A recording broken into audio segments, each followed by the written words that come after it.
ध्यान से सुनना। जब जीव को मनुष्य शरीर में जन्म लेना होता है तो प्रकृति में वर्षा के साथ आता है, प्रकृति में वर्षा के साथ आया और फसल में मूली, गाजर, गेहूं, अन्न, इनमें वो जीव प्रवेश करता है और उसे माता पिता दोनों पाते हैं। तो सप्तम धातु वीर के रूप में परिणित होता है जीव। वो वीर कण के रूप में माता के उदर में जब प्रवेश करता है तो एक रात्रि में मां का और पिता का दोनों का वो जो वीर मिलता है, उस रज और वीर के मिलने से एक कलल सा बनता है। 5 रात्रि व्यतीत होने के बाद एक बुदबुदा सा बनता है। 10 रात्रि व्यतीत होने के बाद एक बेर की सी आकृति होती है। फिर उसके बाद उसमें धीरे धीरे मांसपेशियां बढ़ने लगती हैं। 1 महीने में उसके सिर निकल आता है। 2 महीने में हाथ पांव अंगों का विभाग होता है। तीसरे महीने में नख, रोम, अस्थि, चर्म, स्त्री पुरुष के चिन्ह प्रकट हो जाते हैं। 4 महीने में मांसादि 7 धातुएं प्रकट हो जाती है।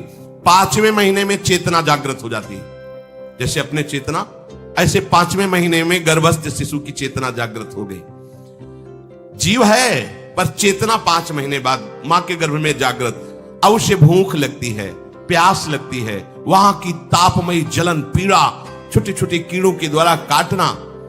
6ठे मास में झिल्ली से लपटा हुआ मां की दाहिनी कोख में कीड़े की तरह तड़पता है। उस समय माता को कड़वे और खट्टे पानी की लालसा होती है, जिससे उसके अंगों में जाकर भयंकर जलन होती है। यह है भोग। वो कृमि कीड़े की तरह तड़पता है। मलमूत्र के गड्ढे में बीच में झिल्ली में बंधा हुआ वो जीवात्मा सुकुमार तो होता है, वहां के कीड़े उसे नोचते हैं छोटे छोटे, वो तड़पता है। माता प्रसन्न होती कि जब बच्चा हिलता है बोले है, उसकी दुर्गति हो रही, वहां भयंकर कष्ट पा रहा है। ऐसा क्लेश होता है कि क्षण क्षण में बेहोश होता रहता है। माता के खाए हुए कड़वे, तीखे, गरम, नमकीन, रूखे, खट्टे, यही पदार्थ पाने की इच्छा होती है माता, क्योंकि उसको भोग भोगना है। उसके कोमल शरीर में भयानक पीड़ा होती है जब माता ऐसे पदार्थ खाती है। गर्भाशय की झिल्ली में लिपटा हुआ, आंतों और मलमूत्र से घिरा हुआ सिर, पेट की और पीठ और गर्दन एक कुंडलाकार, ऐसे कंकण जैसा, ऐसी आकृति गर्भस्थ शिशु की होती है। पिंजड़े में बंद पक्षी के समान पराधीन, ना तो वो हिलडुल सकता है, ना बोल सकता है। बड़ा असमर्थ दुख को भोग रहा है। चेतना पूरी है। इसी समय भगवान द्रवित होकर उसे ज्ञान देते हैं, गर्भस्थ शिशु को, सबको। जे उसे ज्ञान होता है तो सैकड़ों जन्म के कुकर्मों से याद आते हैं, सैकड़ों जन्म के।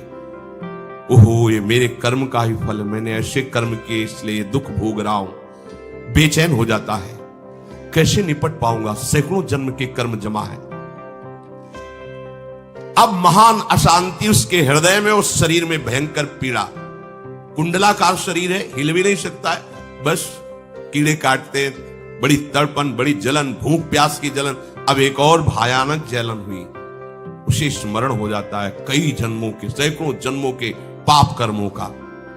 7वां महीना आरंभ हुआ कि ज्ञान का उन्मेष हो गया।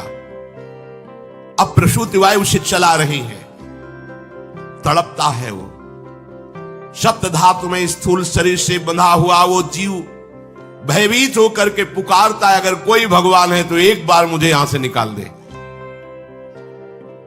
वो विनय करता है भगवान से, कोई अगर भगवान है जिसने मुझे इस बंधन में डाला है, एक बार निकाल दे यहां से, जाके केवल भजन करूंगा। जीव कहता, जंतुरुवाच तस्योपशन्नमवितुम जगदिच्छयात् नाना तनोर्भुवि चलच्चरणारविंदम सोहम